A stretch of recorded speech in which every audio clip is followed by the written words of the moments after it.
Fala galera, boa noite, bom dia, boa tarde, a hora que vocês forem ver a gente, né? Estamos aqui para mais um episódio de Futebol em Blocos. Hoje estamos com o convidado Rafael Silva, que tem um programa na Rádio 253, né? E tem um Isso. Onde Rola a Bola também. Vou pedir para ele se apresentar e hoje a gente vai falar sobre o Internacional, desde o 2020, né? Da expectativa até essa temporada, né? Que se alastrou até o 2021 devido ao nosso calendário pandêmico. Rafa, obrigado por ter aceitado, cara. Se apresenta aí para nós. Isso aí, galera. Tamo junto. Primeiro, boa noite, boa tarde, bom dia, como disse o Mateuzinho. A gente agradeço demais. Falar do Inter é sempre gostoso, né, cara? Até quando perde, eu gosto de falar do Internacional. Mas é aquela coisa, a resenha vai salvar o mundo ainda. A gente tem um programa que se chama Onde Rola a Bola, tá aí em todas as plataformas, tem YouTube, tem no Instagram, no Face, essas coisas todas aí, para a gurizada que é mais jovem, fácil de chegar. Eu que estou ficando velho já, esse negócio foi uma surpresa para mim, cara.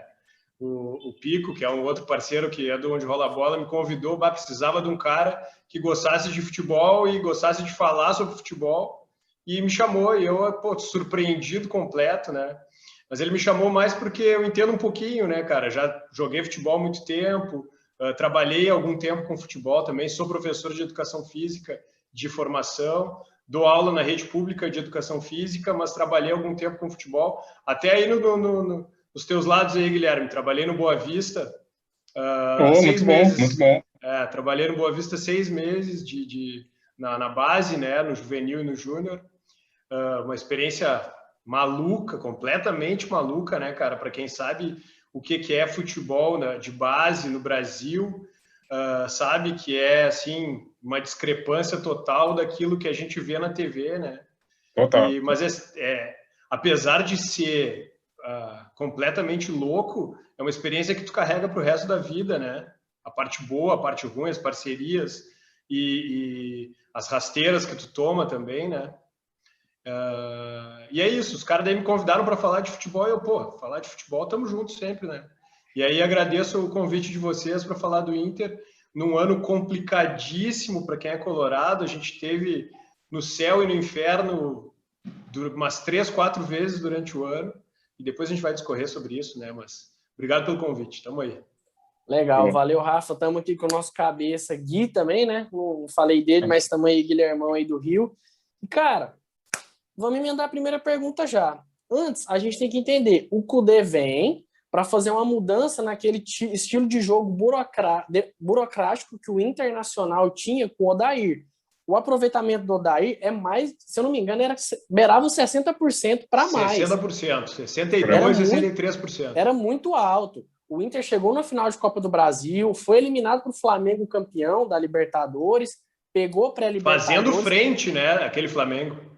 Tendo em vista, o ano do Inter foi legal, o Inter fez um ano legal, mas o time não jogava bem, talvez o Odair errava por botar muitas peças de mesma característica, em posições diferentes e querer fazer o time jogar de uma maneira muito arrastada, né? E aí vem o Kudê.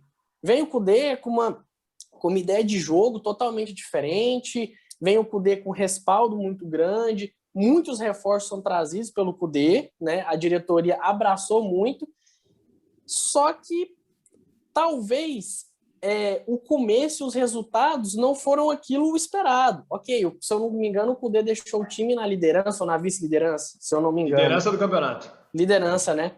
Mas, por exemplo, o Kudê jogou 6 Grenais, perdeu 4 e empatou 2, né? O Kudê não fardou no Grenal, no jogo mais importante para vocês.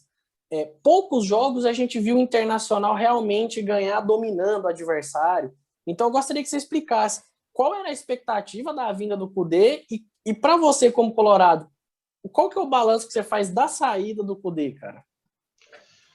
Cara, eu acho importante a gente falar um pouquinho antes do que aconteceu, antes disso acontecer. E como o Odair reestruturou um grupo de jogadores que tinha sido muito, primeiro, inchado, né? Eu não sei se vocês têm essa informação, mas o grupo do Inter chegou a ter 60 jogadores, um troço absurdo. Foi o maior grupo de jogadores do mundo no ano de 2017, eu acho. 2016, 2017, se eu não me engano. e por uma direção que destruiu o Internacional, né, depois da queda, durante a queda, né, para a segunda divisão. Até hoje saiu uma notícia aqui falando do Vitório Pífero, que está sendo acusado de usar dinheiro com viagem a Miami, jantar não sei aonde. Então os caras dizimaram o Internacional, e o que o Odair fez, cara, foi uma reconstrução do jeito dele, como ele conseguia. Para mim, um treinador incipiente ainda, né, na carreira, não tem grandes mudanças, ele não consegue fazer grandes coisas no time, tecnicamente, taticamente, mas com o que ele tinha, cara, para mim ele fez milagre mesmo. Ele percebeu que tinha um grupo muito grande, conseguiu fazer daquele grupo tão grande que a galera toda tivesse na ponta dos cascos em todos os momentos, então acho que ele tem louros muito grandes nisso. E aí a escolha do Kudê vem muito... Uma outra coisa, o Odair foi demitido num jogo, cara, pro CSA, eu acho, o Internacional perdeu 1-0 pro CSA lá, e o Odair é demitido faltando 14 rodadas para acabar o campeonato, 13, 14 rodadas, um troço assim, e aí o Internacional fica completamente perdido, né? O cara acabar a história do Odair no meio do campeonato, para mim foi um erro absurdo. E aí o Inter faz essa investida no Kudê, que estava fazendo o Racing jogar demais, né? Um Racing super ativo, né? Marcação lá em cima, sabe? Um jogo pressionava a saída de bola de todo mundo. Aquela coisa que a gente queria realmente ver o Internacional fazer, um futebol moderno. E aí o Internacional vai atrás dele, e ele diz para o Internacional, não, eu vou terminar o ano aqui e depois eu vou para o Internacional. Beleza, pô, eticamente perfeito, né? Eu acho que eu, como colorado, queria ver isso de um treinador, um senso ético perfeito com a torcida do Racing e, do meu ponto de vista, faria o mesmo com a torcida do Internacional. E acabou não acontecendo. Mas aí vem com expectativas muito grandes. Um grupo que tinha Guerreiro, e aí depois ele pede Sarabia. O primeiro contratado dele talvez tenha sido o vilão da história dele, né? Que foi fugiu o nome do cara agora. Musto. Até me esqueci desse diabo. Cara, talvez tenha sido o maior erro dele, né? A manutenção de um cara que não tinha mecânica de jogo, não conseguia ter mecânica de jogo, em um time que ele queria que tivesse mecânica de jogo. E ele tendo ali do lado o Dourado em preparação, claro, voltando de uma lesão terrível, mas já ali podendo jogar, né? E esses jogadores que ele traz, e depois ainda a direção traz Bosquilha, baita jogador, Sarabia, que eu já falei, trouxe o Marcos Guilherme, que faz uma função, mas não foi bem no final, mas se tu for ver o que o Marcos Guilherme já tinha feito no Atlético do Paraná e no São Paulo, pô, contrata na hora o cara, né, tchê? Sim. Então, eu acho que o Kudê deixou a desejar muito para mim do ponto de vista ético, porque não entendeu que o Internacional não era só a direção e não era só aquele grupo ali de diretores que, obviamente, atucanava ele para o time jogar assim ou assado, né? Mas o Internacional é uma instituição muito maior do que aquilo. Acho que ele deveria ter parado para pensar em, não, peraí, eu tenho que me abraçar com quem me abraça, que é a torcida do Internacional. E a torcida do Internacional estava gostando do que ele estava fazendo. O Inter jogava, às vezes, meia hora, 40 minutos bem, sabe? Pressionando, com linha alta de marcação, movimentação boa. Talvez a saída de bola talvez fosse uma coisa que eu não gostava, pelo menos. Ele tirou, para mim, um dos melhores zagueiros do Brasil, que é o Moledo, porque não sabia jogando, e colocou um guri que também não sabia sair jogando e não tinha aquela imposição física que o Moledo tinha, né? Mas erros, para mim, pinçados, assim, e que o Kudê podia ter revisto algumas posições e não reviu e se complicou daí. Mas o meu balanço é um balanço positivo do Kudê. Para mim, se terminasse a temporada, acho que teria grandes chances de não ter ganho o campeonato, mas ter conseguido um campeonato tão bom quanto conseguiu com o Abel. Independente da questão ética, o balanço para você é positivo do que ele trouxe para o Inter. Mas é um sentimento seu, esse sentimento meio que de ingratidão, ou é da torcida mesmo? A torcida ficou meio com o cara, Não, cara. A torcida do Internacional, grande parte da torcida do Internacional, não fala o nome Kudê mais. Tem uma galera que sabe, vocês viram, claro, o meme do baldaço aquele, do quero que o Abel me aqueça nesse inverno e que o Kudê vai pro inferno. Esses caras, eles influenciam muito. Quem não assiste o jogo o tempo inteiro e entende um pouquinho de futebol, vê esses caras depois do jogo e assina embaixo tudo que eles falam, né, cara? E esse era um dos caras, esse é um grande influenciador aqui do Rio Grande do Sul, principalmente da torcida colorada, né? E que tinha comprado muito a ideia do Kudê, e depois, simplesmente, porque o Kudê foi embora no meio da temporada, acha que o Kudê é o diabo, não quer ver o Kudê nem pintado de ouro.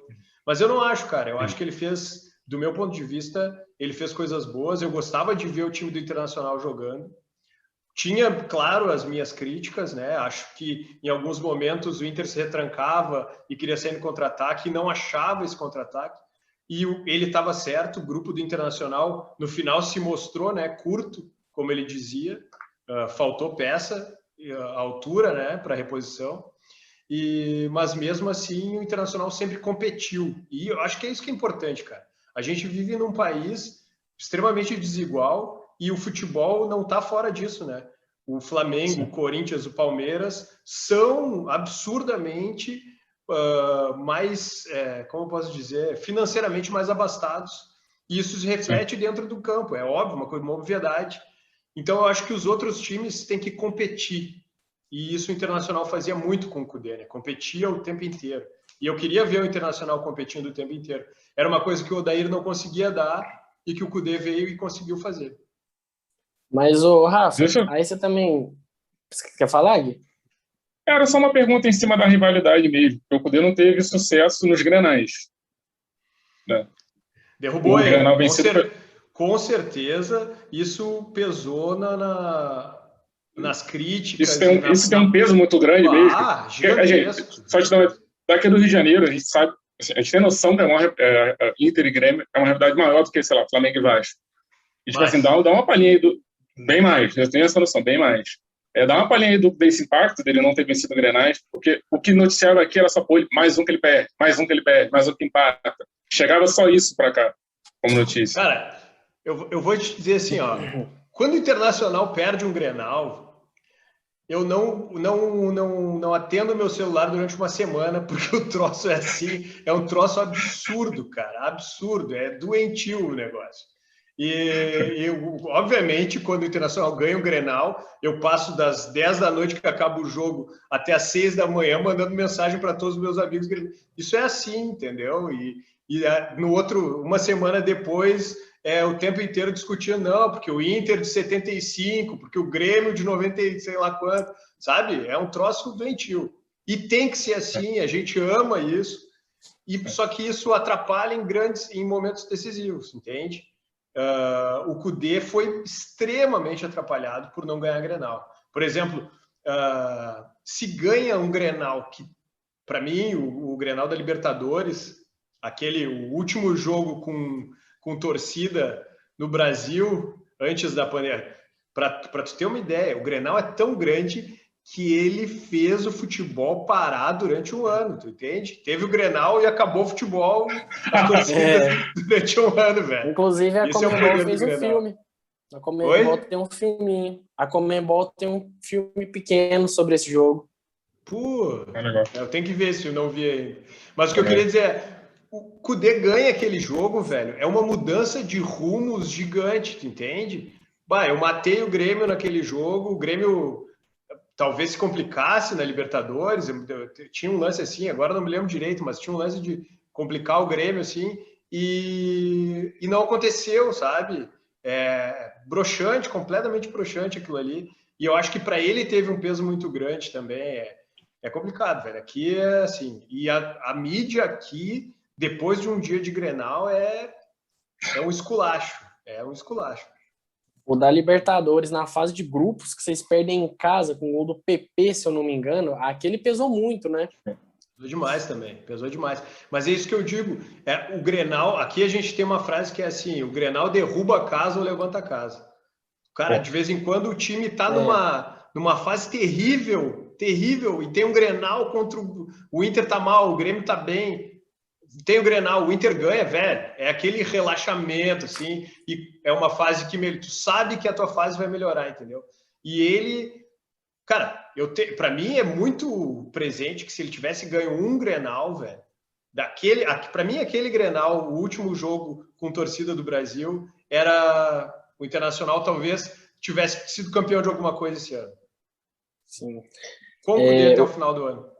Acaba meio que passando da razão, né? Tem um cara que às vezes eu gosto às vezes das análises dele, que é o Meneghetti, que ele fala, ele é um cara muito cabeça, só que ele mesmo fala, o Grenal ele tá um pouco fora da razão. Você pode ter um ano muito bom, mas se você não ganhou um Grenal, fica aquele asterisco ali, né? Até para os mais racionais, para os menos passionais, o Grenal ele continua sendo muito importante, né?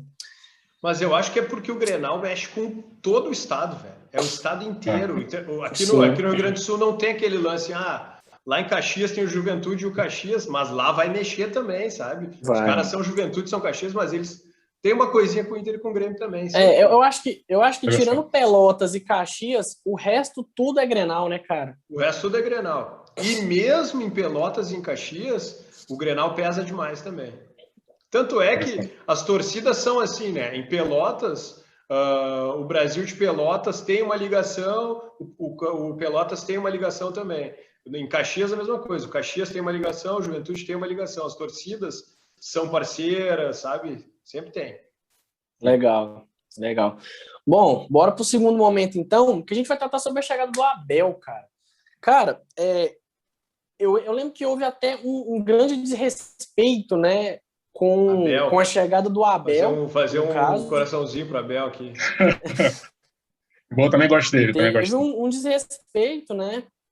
Com a chegada do Abel, cara. Tiveram muitos memes, falaram que o cara estava ultrapassado. E realmente, o Abel vinha de trabalhos não tão satisfatórios, né?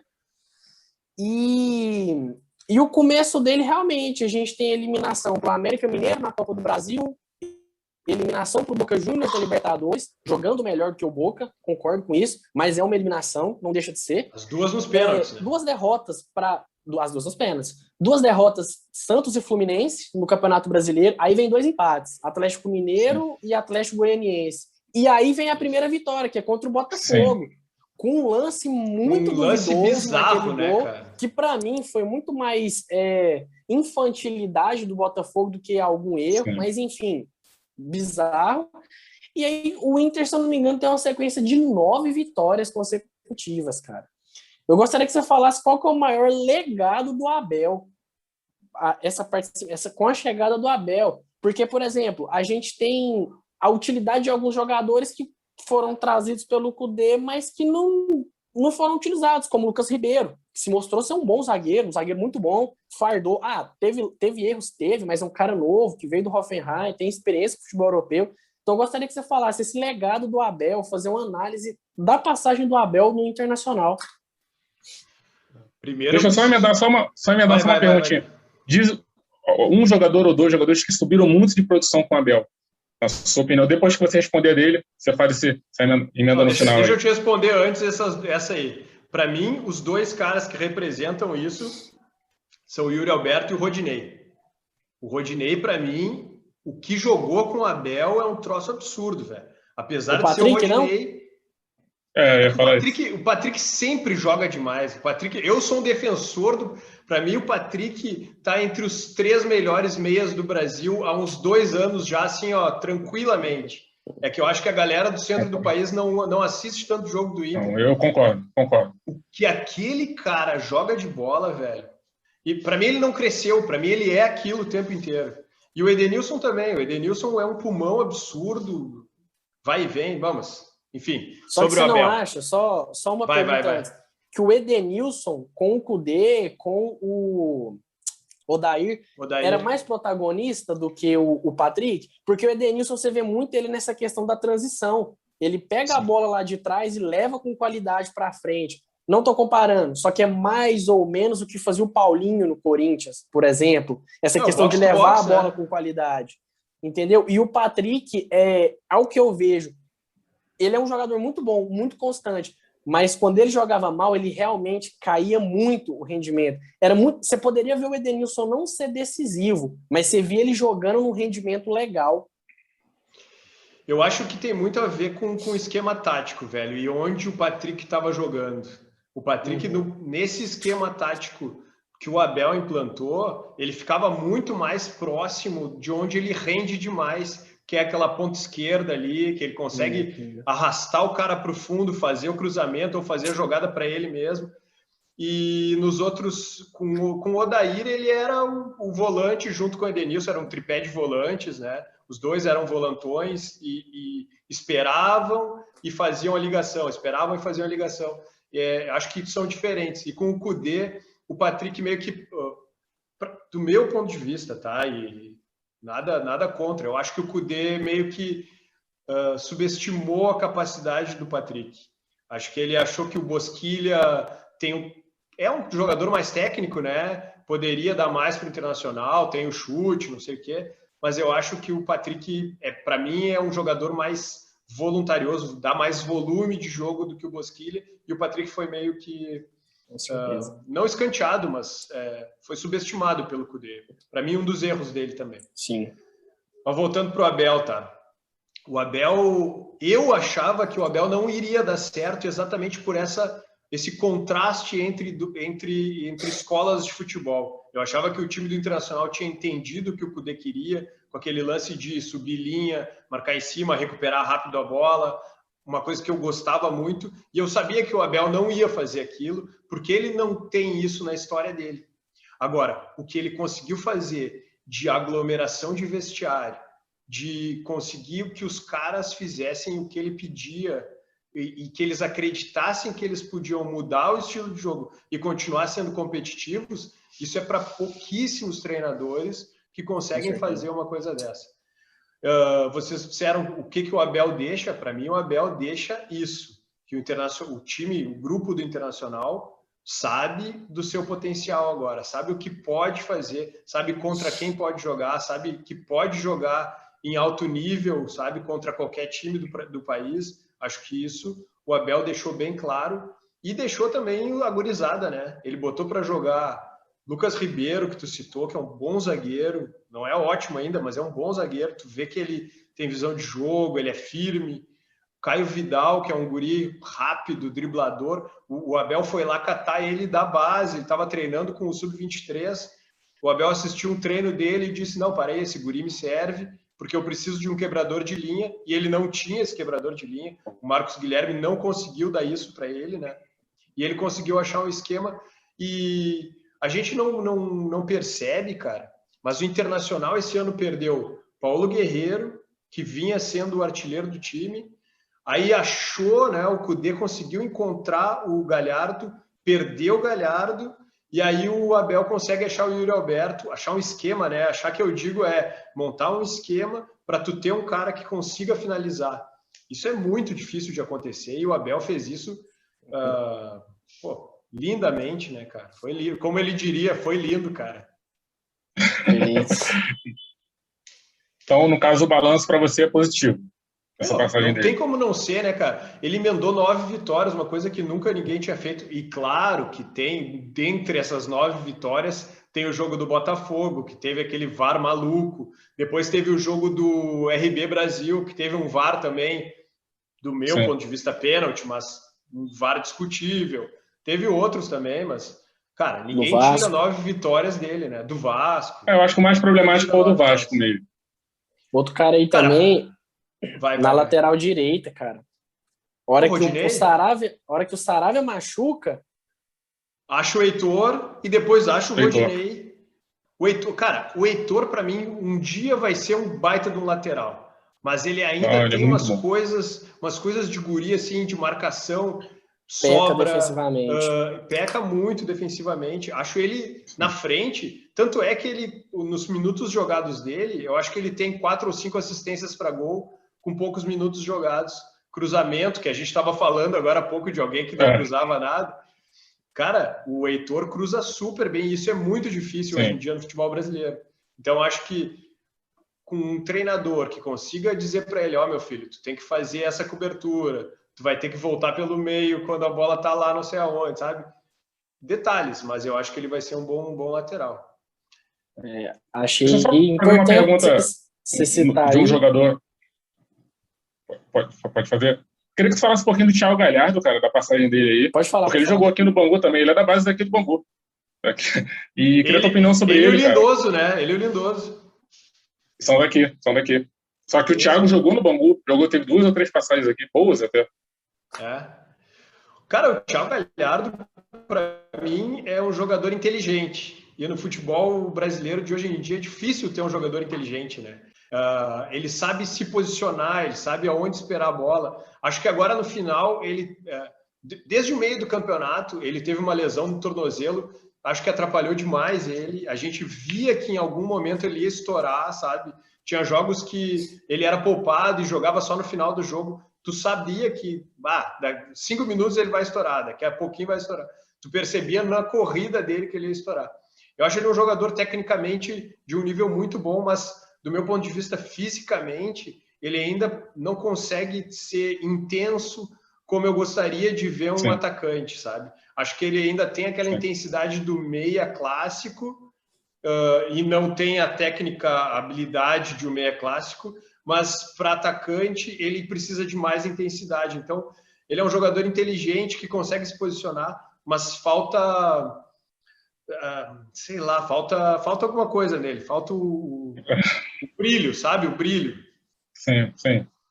E para mim, do meu ponto de vista,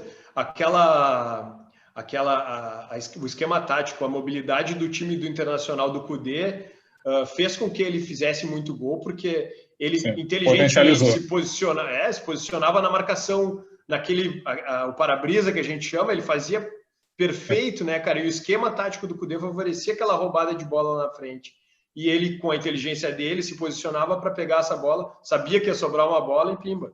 Mas depois, como o Internacional baixava a linha, com o Abel já, né? Baixava a linha, esperava. Ele não tinha a intensidade que tem o Caio Vidal, por exemplo, o Yuri, para fazer um contra-ataque. Perfeito. Muito bom, cara. Não, só ressaltar que você falou aí da utilização da base, lembrar que, né, o Inter foi campeão da Copinha esse ano, cara. De 2019, cara. De 2020, perdão. E olha só, foi campeão da Copinha e o único jogador que foi utilizado no Internacional como titular, eu acho que foi o Praxedes. O resto, nenhum dos jogadores é oriundo da base. O Caio Vidal jogou a Copinha, mas não era titular. O capitão dessa base aí, o Cezinha, foi parar no Botafogo agora, no final do ano, no meio do ano, eu acho que ele foi vendido para o Botafogo, porque não jogava. E era um 10 clássico, assim, sabe? Baita de um jogador, e não teve nenhuma chance, acho. Eu não vi jogar assim, né, no profissional, mas acho que por falta de preparo físico, né? Aquele lance da massa muscular. Mas, cara, é estranho tu ver um time ser campeão da Copinha e não aproveitar ninguém no profissional, né? O celeiro de ases é uma puta categoria de base, cara. Isso que eu ia falar para vocês. Agora o Internacional contratou o Grossi, que era do... Não sei se vocês chegaram a ver. Argentino. Isso, que é da base do River Plate. Foi um dos caras que estruturou essa mudança do River Plate, né? Junto com o Gajardo. E o Internacional foi lá e buscou esse cara. Eu acho que isso é uma... Acho que é para o próximo bloco, né, de perguntas, mas acho que essa vai ser uma boa revolução no Internacional. Interessante. Cara, legal. E vamos para o nosso terceiro momento, cara. Posso falar uma coisa do Abel antes? Uma dica pode, antes claro. da gente entrar no próximo? Quem tiver a oportunidade, cara, vê a entrevista que o Luciano Potter fez com o Abel. Ele faz um podcast no YouTube e podcast, eu acho que é. E eu vi no YouTube. Entrevistas com treinadores. E, cara, a entrevista com o Abel é assim, ó, de chorar no cantinho, como a gente diz aqui. Porque a história de vida do cara é um absurdo. É linda a história de vida do Abel. Então, fica a minha dica aqui. Quem procura lá, Luciano Potter, entrevista Abel, é lindo, velho. Lindo mesmo. Pô, show demais. E vamos pro nosso terceiro momento, cara. A chegada do Ramires. Era para ter chegado antes, né? Mas preferiram deixar o Abel, porque o Abel conseguiu emplacar uma boa sequência, o Inter estava naquela expectativa de ser campeão, né? E, cara, você citou muito bem o choque de escolas de futebol, do Kudê pro Abel. Do Ramires pro Abel é outro choque.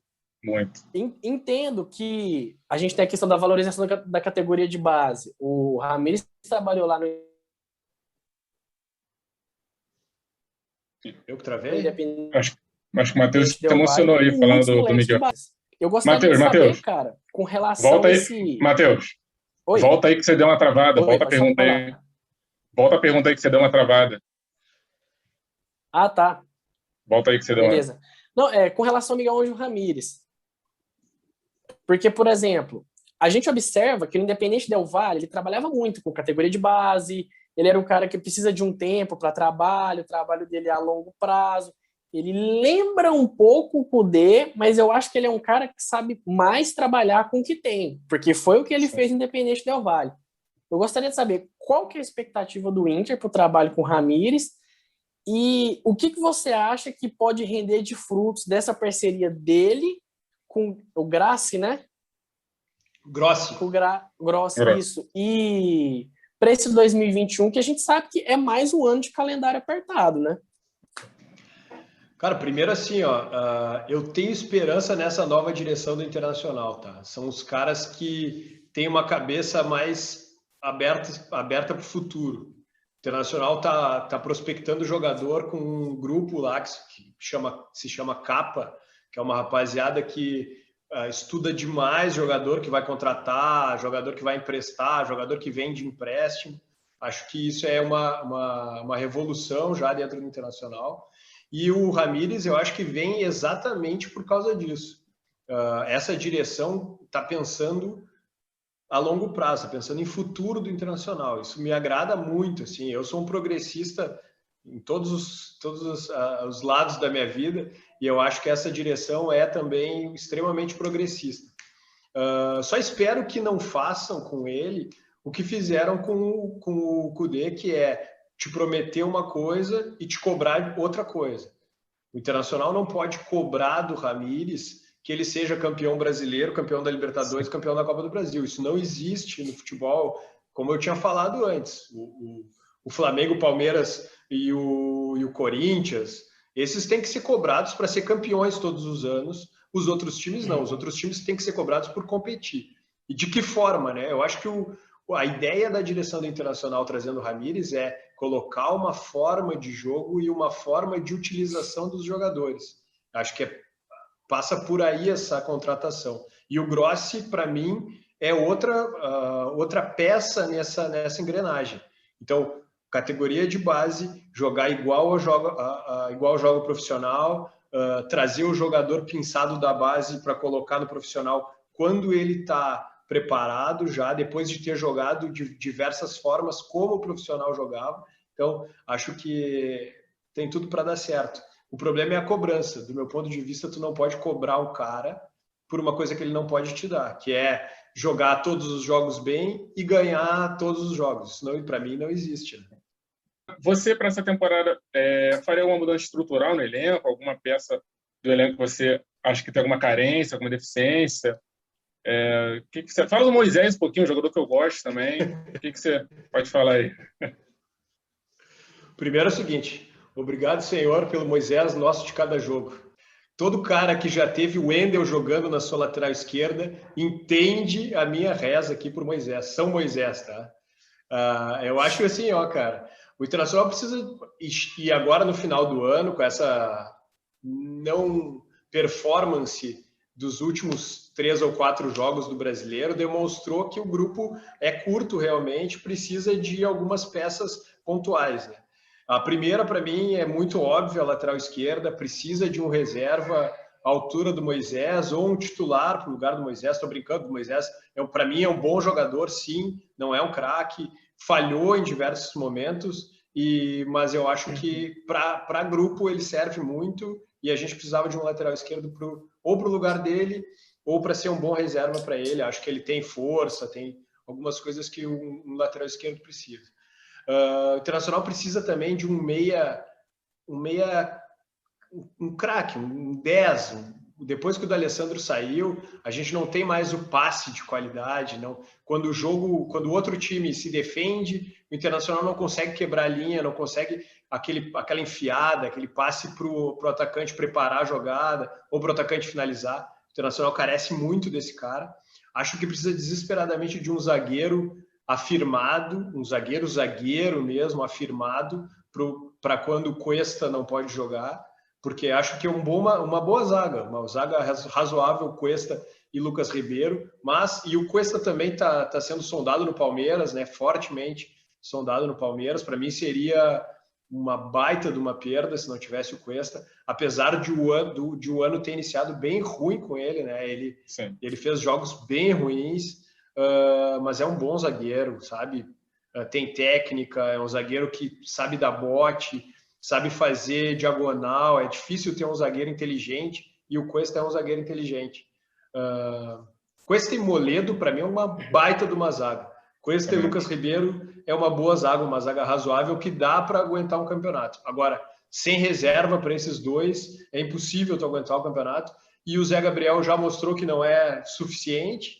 E os dois guris que jogaram agora os primeiros jogos do Gauchão, do meu ponto de vista, também fisicamente não são suficientes. Então, acho que o Internacional precisa investir em um zagueiro, um lateral esquerdo, um meia mesmo, aquele cara que tem o passe qualificado. E eu acho que o resto, a gente tem bons jogadores, assim. Talvez se o Rodinei for embora, um lateral direito, mas o resto a gente está bem tranquilo, está tranquilo para o resto da temporada. Cara, legal. Eu só queria fazer uma consideração e emendar uma pergunta, cara. Se a gente olhar o Campeonato Gaúcho hoje, tem 3 times na Série A, você tem o Brasil na B, né? Tem o Ipiranga na C, e eu acho que são esses. Cara, a gente observa que o Campeonato Gaúcho, ele tá num nível bom, ele tá num nível competitivo. Embora a gente saiba que Inter e Grêmio vão ser sempre os favoritos, a gente tem o Caxias, que tem um projeto muito bom, tem uma torcida muito forte, né? Sempre difícil para os dois de Porto Alegre jogarem lá. E assim, cara, por exemplo, se a gente observa a final do Gaúcho ano passado, o Grêmio ganhou, mas o Caxias foi porradeiro. O Caxias jogou muito contra o Grêmio. Tem até uma charge, eu não sei quem fez, que foram 2 lutadores, né? Que levanta a mão do vencedor, que era o Grêmio, só que o Grêmio todo machucado, todo cheio de roxo. E, cara, o como você acha que pode ser prejudicial os resultados ruins no Gaúcho para o trabalho do Ramires? Porque a gente sabe que a imprensa aí bate muito. A imprensa aí bate muito nos trabalhos dos treinadores dos dois grandes, né? Assim, ó, dá para ver pelos jogos agora que tiveram, que o Internacional jogou com os guris da base. O time, a média de idade do time era 21 anos. Então jogou com gurizada mesmo. E ainda assim, o que a torcida bateu, porque não ganhou o primeiro jogo do Juventude, jogando bem, sabe? Mandando no jogo. Depois tomou empate no último minuto contra São Luís agora não? Não, São Luís perdeu no último minuto. Foi esse perdeu no último minuto. Contra o Pelotas, o Internacional empatou no último minuto, estava ganhando até o último minuto, empatou. Coisa de guri, assim, atacando, tomou um contra-ataque, empatou o jogo. E agora perdeu um jogo jogando mal. O que a torcida e a mídia bateu nesses guri é um absurdo, cara. Então, assim, eu acho que influencia sim, e tô com medo porque dizem que domingo agora vai jogar o time titular do Ramires, o que é, para mim, um completo absurdo, completamente absurdo, porque não é todo mundo que vai dizer assim, não, ele tá preparando o time para daqui a pouco jogar a Libertadores. Vai ser assim, o time perdeu para o São Luís de Juí. Vai ser isso, entende? Empatou, não conseguiu tocar 8-0 no Pelotas, sabe? É esse tipo de reportagem que sai depois. Mas a direção pensou assim, vamos fazer o quê? Eu vou fazer a minha parte, vou ver o jogo, vou tentar analisar de forma inteligente. Futebol é muito passional, né, cara? Acho prejudicial demais. Para mim, o Internacional e o Grêmio não podiam jogar o Gauchão com os titulares o tempo inteiro. Acho que o calendário do Brasil não permite esse luxo que a gente... Para mim, isso é um luxo, tu jogar um jogador, por exemplo, vou dar um exemplo, tá? Mas pode ser qualquer um. O Edenilson, que ano passado jogou 40 e sei lá quantas partidas, 50 partidas, aí ele vai até Ijuí, que é 600 quilômetros de Porto Alegre, para jogar num campo que parece o gramado aqui da minha casa, da praia, sabe? É absurdo, cara. O cara que está preparado para jogar, está se preparando para jogar um ano inteiro, numa intensidade absurda, com uma complexidade psicológica, de treinamento, de tática no teto, o cara tem que jogar um jogo desse valendo nada, porque não vale nada realmente, né? Então, do meu ponto de vista, o Internacional e o Grêmio tinham que jogar com os guri pelo menos umas 8 rodadas, até todo mundo estar fisicamente 100%. E eu sou profissional dessa área, eu posso dizer tranquilamente que um jogador que saiu do estresse físico, psicológico que esses caras passaram e 10 dias não descansa isso, e daí tu tem um retreinamento de 3 dias para no outro jogar um jogo valendo alguma coisa, é absurdo, completamente absurdo. Com certeza. Alguma consideração, Gui? Cara, eu ia perguntar por último as perspectivas para a temporada, cara. O que você espera aí para essa temporada 2021? Tá animado? O que você acha aí? Um grande treinador pro teu time agora, assim, gosto muito dele, gosto muito do trabalho dele, independente da Vale. O que você diz pra gente aí? Cara, fiquei feliz demais com o treinador. Acho que é um cara progressista, como eu disse. O futebol está precisando, principalmente no Brasil, está precisando de progresso, está precisando de ideias novas. E não sou daqueles que acha que tem que trazer um cara de fora para ter ideias novas. Tem muito cara bom aí com ideias novas. Acho o Lisca é um cara que tem umas ideias muito bacanas de futebol. Gosto demais dele. Gosto do Rogério Ceni, apesar de ele ter ido mal no Flamengo. Acho que ele tem boas ideias. Uma personalidade forte, difícil, né? Talvez ele tenha que aprender um pouco sobre isso, mas é um cara que eu gosto muito do jeito que ele coloca no futebol. Tem uns caras assim, por exemplo, o Guardiola, esqueci o nome dele. Guto Ferreira. Para mim, o Guto Ferreira é um baita de um treinador, cara, um cara estudioso pra cacete, mas só pega a barca furada, pegou uma barca mais ou menos a do Ceará, um time ajeitadinho e conseguiu fazer um baita no Campeonato Brasileiro. Acho que tem uns caras muito bons e a gente esquece mais de vez em quando esses caras e eles não têm o mesmo respaldo que tem os de fora. Então, não sou mama gringo, tá? Mas eu gostei muito da contratação do Ramires, porque eu gosto do estilo de jogo inovador dele e acho que o Internacional está com uma presidência e a torcida está meio que abraçando, acho que tem tudo para dar certo. E um time que já é calejado, né? Um time que já chegou em final de Copa do Brasil, já disputou brasileiro, muita possibilidade de ganhar, não ganhou por 20 centímetros, né?